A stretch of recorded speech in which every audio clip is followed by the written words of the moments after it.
Glory to death, the shocking case of WWE's renowned wrestler Chris Benoit, whose career became a curse for him. We humans have a nature fueled by comparison. We're always comparing ourselves to those whom we consider our ideals because we perceive that the way they appear before us is their true nature. Yet, the reality is entirely different. Have you ever thought that the celebrities you idolize can be victimized by demons of depression, anxiety, and insecurity to an extent that it compels them to commit something which the mind doesn't accept? Today's case is about a celebrity wrestler who achieved fame, success, and money throughout his dominant years, but even all this couldn't make up for the feelings which were brewing in his mind.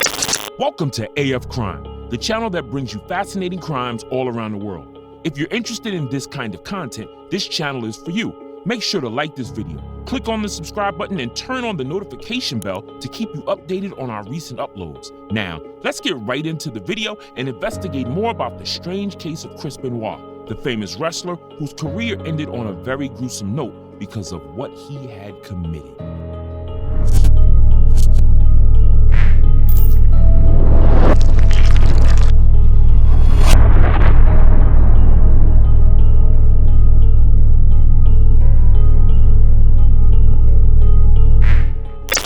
It was 3:30 p.m. on the 23rd of June 2007 when Chavo Guerrero received a strange voicemail from his friend Chris. Chavo had known Chris for a long time because both of them were a part of WWE and enjoyed their statuses as famous wrestlers.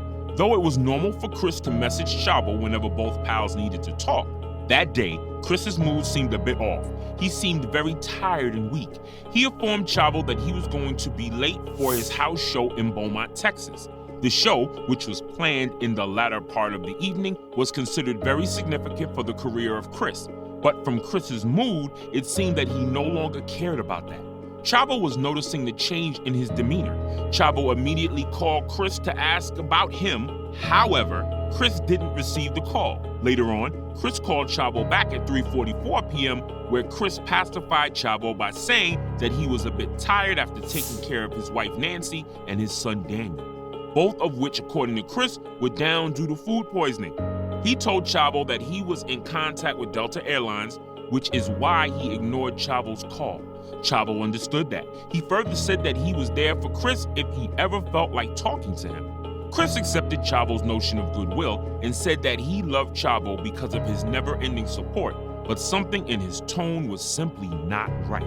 Chavo didn't force Chris to speak more, feeling that he wasn't feeling okay at the moment. Later on, Chris left another voicemail for Chavo, where he informed him that he was going to arrive in Houston tomorrow by 8 a.m. He further left some strange messages for him that night using his and his wife Nancy's phone. He informed Guerrero that their dogs were there in the pool area and the garage side of the door was left open. He further gave some instructions to him about where everything else was. Guerrero wasn't the only person to receive these text messages. Scott Armstrong was another fellow of Chris who was the recipient of these strange instructions. Both of them were unable to locate any context of the messages, so they thought that maybe Chris was drunk. Another strange thing was his disappearance on the flight the next day, despite telling Guerrero about it. However, soon Benoit called WWE's Talent Relations Office to inform them about the food poisoning cases of his wife and son. By now, he had also informed two other co-workers that his wife and son were vomiting blood. Benoit said that he was at the hospital at the moment to look after them, so he would fly later on to appear at the ECP World Championship at Vengeance, the Night of Champions, on the night of June 24th. The night passed and he didn't appear. By the morning of the 25th of June, the officials at WWE started getting worried about him because it was unlike him to commit and didn't appear. At this point, even Guerrero panicked and showed the authorities the text messages which he had received from him. Now, everyone was sure that something was not right with Benoit, so by late afternoon, the authorities requested the local police to check on the Benoit family. Right when the cops arrived at Benoit's house, they found the dead bodies of Chris, his wife Nancy, and their 7-year-old son Daniel. The cops reported the deaths at 4:15 p.m., and soon everyone at WWE was informed about this incident. At that time, Chris's death was not believed by many of his fellow wrestlers, especially Guerrero, who became surprised because Chris had always remained a lively person and a family man, but the crime scene narrated something else. From the dead bodies of his wife Nancy and his son Daniel, it was evident that both of them were brutally killed by strangulation. However, Chris himself had committed suicide by hanging himself in a loop attached to a heavyweight machine. So it appeared that initially Chris had murdered his wife, then he killed his son, and afterward he committed suicide. From the initial evidence which was found near the bodies of Nancy and Daniel, there didn't seem to be any sign of resistance, so the cops suggested that both of them were killed by Chris during their state of unconsciousness. Thereafter, forensics were carried out for further investigation. Forensic tests revealed that Nancy's body had a minimal account of alcohol content in it, though the sign of any other drug wasn't revealed. Yet, from the bloodstream of Daniel, it became evident that Chris gave him Xanax before killing him to make him unconscious. It was found that Nancy's legs were covered in duct tape, whereas her arms were bonded using cables. Another strange piece of evidence was the recovery of a dry blood-soaked sock, which was rolled roughly. It indicated that somehow Chris had tried to make Nancy gag right in the final moments of her death. The forensics revealed that she was killed on the 22nd of June, along with the couple's son Daniel. Though Chris's son Daniel's body was also covered in cables, hinting at the strangulation, there were certain injuries located on his arms which raised a new debate. Some very close members of the family indicated that the needles might have been used to inject growth hormone in Daniel prior to his death, because Chris used to believe that his son suffered from the fragile X chromosome, hindering growth, so Daniel was treated recurrently for this. However, Nancy's sister denied any such accounts later, and even Guerrero verified that. Amidst all the evidence which was recovered from the site, the most horrific sight was the presence of 2 Bibles near both the dead bodies. This confused the cops as well until they checked Chris's recent Google searches. He had searched for a biblical story about the prophet Elijah and a tale about the resurrection of the son. This meant that he was somehow inspired by the miracles in the Bible and considered himself a sinner who needed to purify himself by sacrificing this way.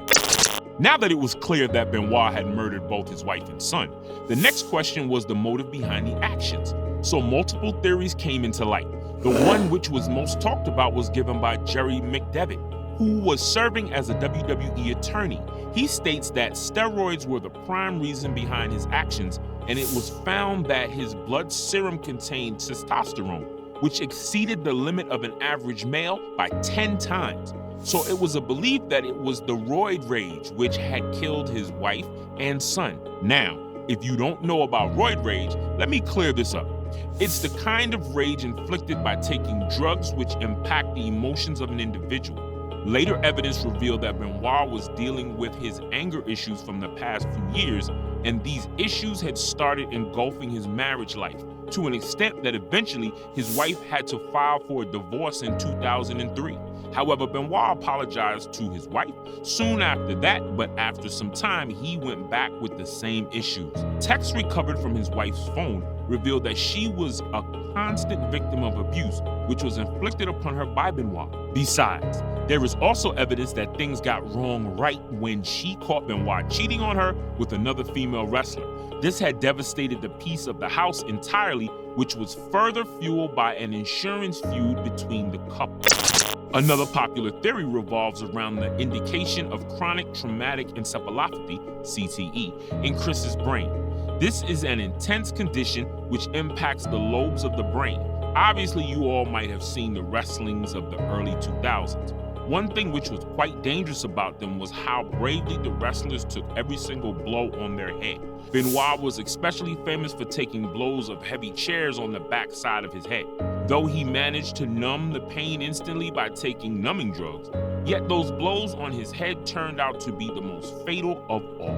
MRI scans carried out on his brain revealed that his brain was identical to the brain of an 80-year-old Alzheimer's patient, which was, of course, shocking. You must be thinking, how is it even possible?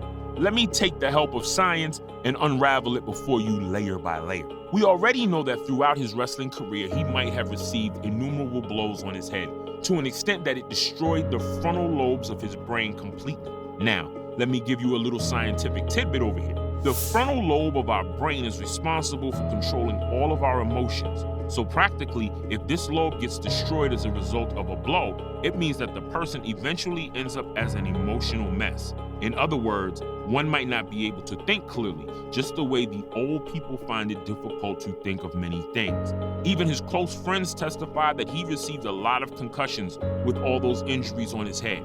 With his disturbed brain, there was a lot going on side by side in his mind, which he was silently bearing.